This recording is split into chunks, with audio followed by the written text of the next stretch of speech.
myslieť na to, že zaberá úplne v tej hornej časti. Aha, jasne. Dobre, poďme. Potom venovať sa autu úplne obidvomi rukami.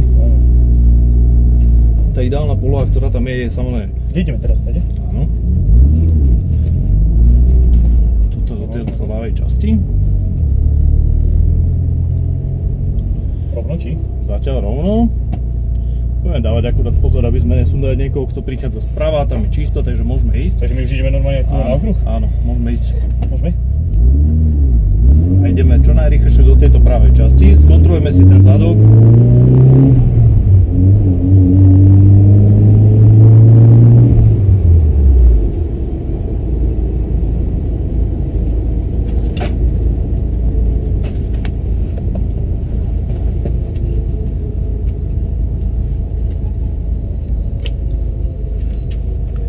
Sa rozhodli, že nebudeme týrať ľudí úplne v týchto teplách, dlhým oblečením a podobne a nakoniec ešte nám to dobre padne.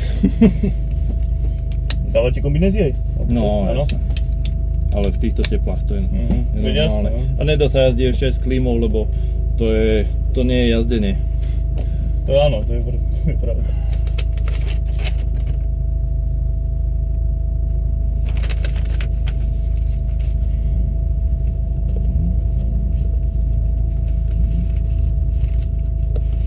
Dobre, čo je základné pravidlo je to, že treba si všímať trať a nie úplne to, že kto ako jazdí. Dobre, môže ísť niekto, dajme tomu dobrú stopu, ale môžeme sa zase namotať, dajme tomu na niekoho, kto pôjde úplne zlú stopu. My tesne ešte pred tým výjazdom vždy si skontrolujem viackrát to dotknutie pásu, musím byť súčasťou toho auta, dobre? To znamená, že musím byť fixovaný, žiadne také, že proste lietam v tom vo vnútri ako v rece zemiakov. Otvorím na chvíľu, to máme.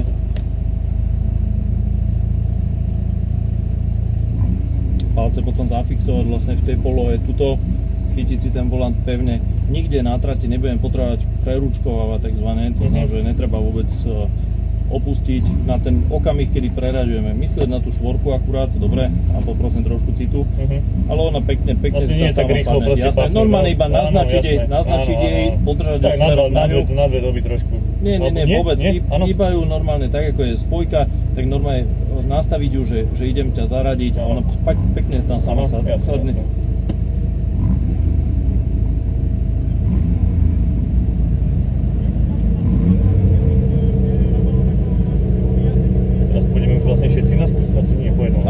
Normálne všetkých pustia a odporúčam nechať si tam vysokú medzeru, ale záleží o to, že kto sedí. Napríklad tento pred nami sedí v aute sám, takže je vysoká pravdepodobnosť, že pôjde dobre a rýchlo.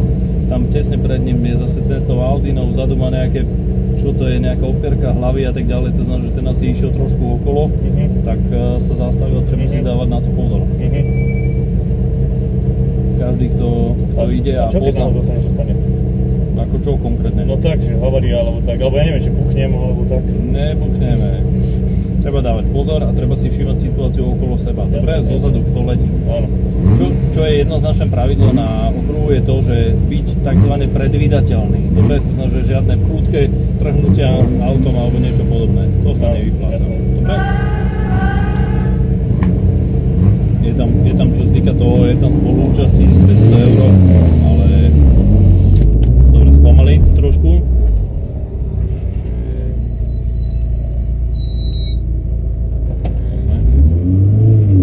A už pustiť.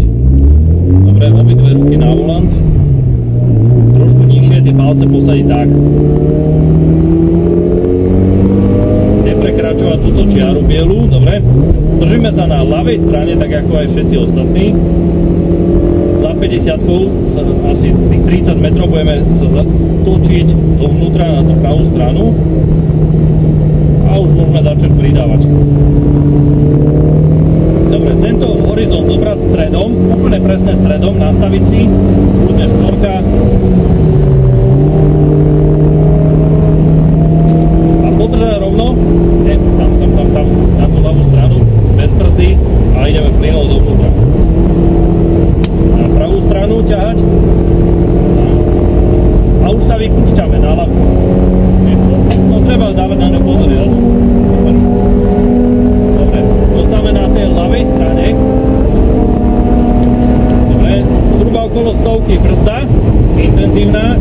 pevná brzda.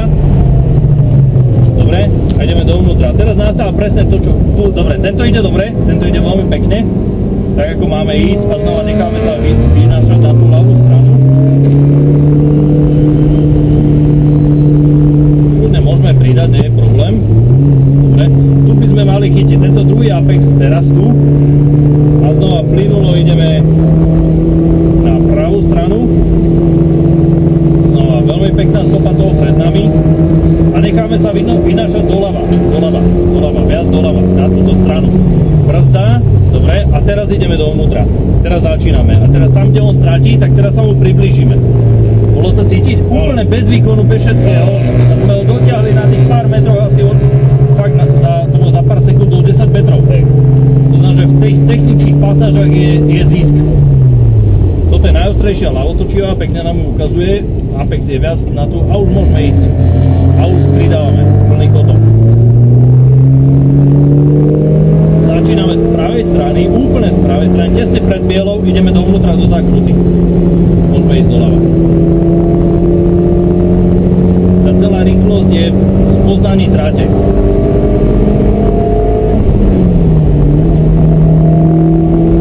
Dobre, nápravu, čakáme, stále čakáme, už sme moc skoro. Už sme v nevýhodnej stope. Presne tak, ako on sa opálil, tak aj my. Dajme tam za 3.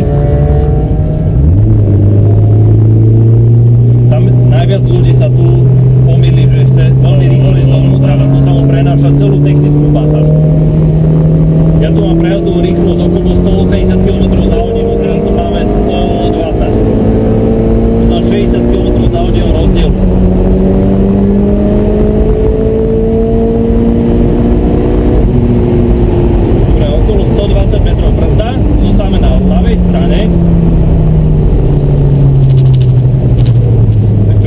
Potenciál. Trošku áno. Dobre, zostáme na ľavej strane, dáme blinker doľava. Je to vlastne vždy znamenie pre toho pilota, ktorý ide za nami priamo, že teda, že... Ideme do... Áno, presne. Vždy sa musíme trafiť takisto tieto čiary, čo sú. Ich prekročenie sa znova trestá. Je to také, no. No ale je to bomba. Je ukázke. Dobre, takže môžeme. Teraz vodeme dovnútra. Ostavíme ešte kúsok rovno a tam nás už čaká. Kúsok rovno, týchto nezrazíme a ostavíme sa tu na tej ľavej strane. Dobre? Tak. No super. Tak čo, kedy ideme znova? No, uvidíme. Netreba